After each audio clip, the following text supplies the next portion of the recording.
Bonjour à tous et bienvenue pour un nouveau numéro des points sur Génération Télévision. Aujourd'hui, le sujet dont je vais exprimer mon avis et mon point surtout va être les chaînes d'information. Et oui, vous le savez, énormément d'actualités en ce moment en France et dans le monde. C'est vrai que la situation avec la crise des gilets jaunes au mois de novembre dernier n'aura pas arrangé le coup. Y a-t-il trop de chaînes info en France? Grande question. En tout, sur la TNT gratuite accessible à tous les Français, il y en a 4 exactement. BFM TV, CNews ou CMerde dans mon langage, LCI et bien sûr France Info.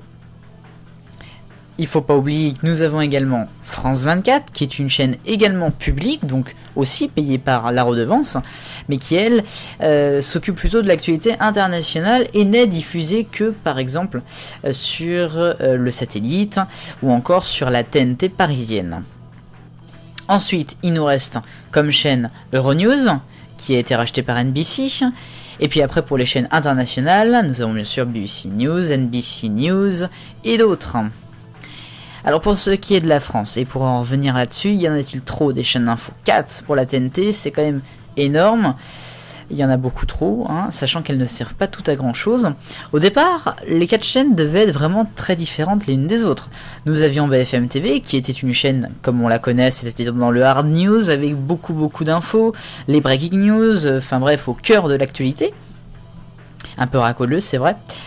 Nous devions avoir iTélé, qui est devenu après ce que l'on connaît, iTélé qui proposait une alternative avec plus de décryptage, et puis c'était une chaîne un peu plus proche peut-être de ses téléspectateurs, avec la rédaction juste derrière, et avec quelques documents aussi. C'était une chaîne qui réalisait de très beaux reportages, notamment à l'international. Nous avions LCI qui au départ était une chaîne différente de par ses magazines qu'elle pouvait diffuser dans la journée. On pense bien sûr à la médiasphère pour les médias, et puis plein d'autres choses qu'il y avait sur LCI. Magazines qui ont peu à peu disparu, ont été relégués le week-end. Il reste quand même le tiercé avec les courses. Et puis France Info, chaîne totalement différente, elle a été créée pour cela, selon Madame Ernotte.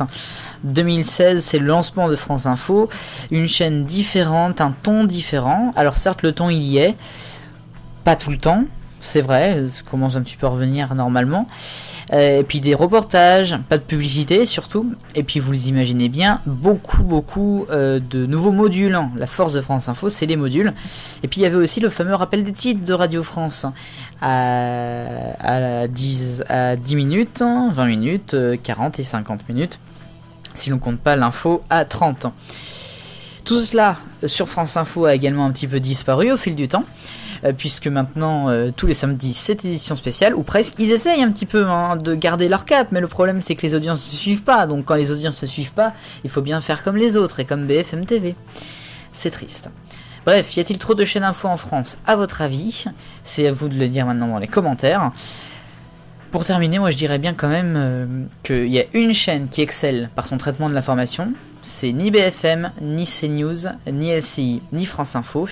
C'est bien Arte. Je dis ça comme ça, moi. C'est tout. Allez, vive le bonheur, on est tous des millions de copains.